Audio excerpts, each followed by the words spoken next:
So I've just been thinking a little bit about a couple of things that well, I notice quite often with people. Um, and maybe I can start with something personal. I know I'm a very impatient person. Um, I'd rather have everything running up and properly the day before yesterday, my manner of speaking.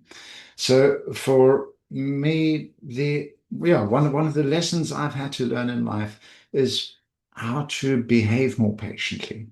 So I've learned to accept my impatience, that this impatience actually has a positive intention. This is my drive to make the world a better place, and I'd rather have that sooner rather than later.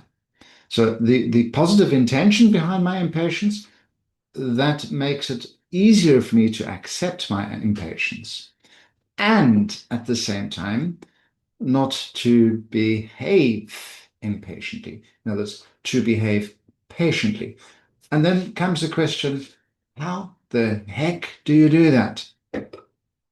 And one of the things that has helped me is considering the difference between efficiency and effectiveness. And I also say this within this whole scope of leadership psychology. I'll give you an example. I noticed that I was in conversation with the CEO of an organization, and somebody came walking in and asked the person, let's call him Peter, for example, hey, Peter, I'm battling with this and this and this. Peter stopped his conversation with me and gave the person who came in the answer. You do this, do that, and do the next thing. And the funny thing is that during our conversation, this happened probably three, four times. Conversation of approximately an hour. So this is quite an interesting observation I found. Because the whole reason that the CEO and I were having a conversation was he was noticing that there was a certain kind of a culture in his organization, and that culture, although one of their core values was collaboration, that people weren't really collaborating with one another.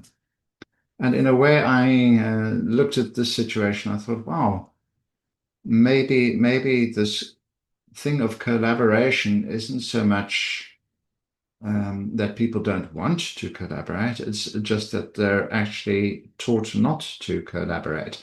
Because here, what we're having is actually the difference between efficiency and effectiveness. Efficiency is Peter had the answer. So the quicker Peter gives the answer, the quicker the problem gets tackled and solved. Efficient answer. Effective? No.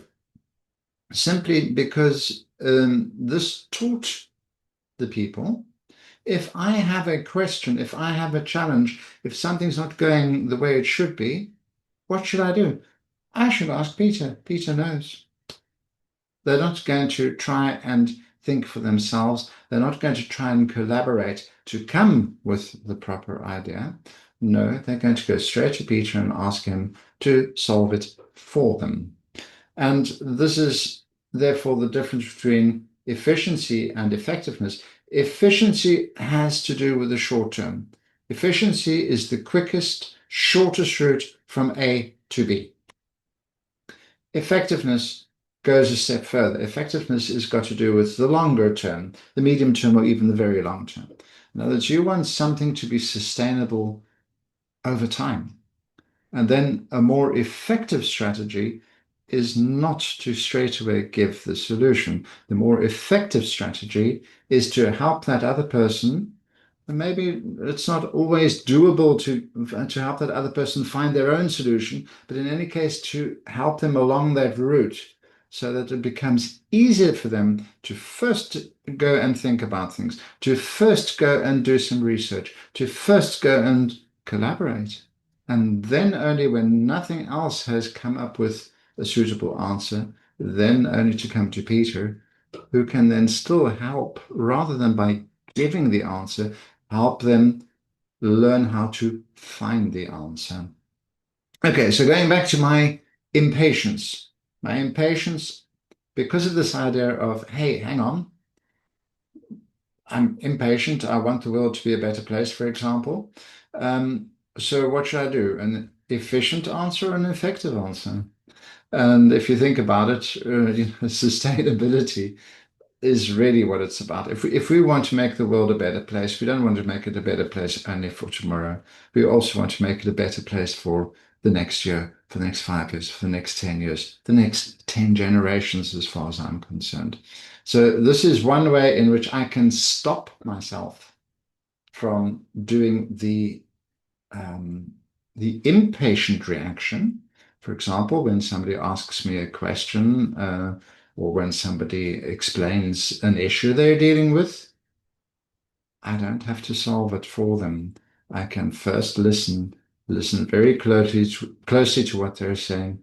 And if they really are requiring me to solve it for them, uh, perhaps I can also first find other ways of stimulating them to get that answer themselves. Not always possible, I know. These are my thoughts this morning. I thought I'd just share them with you.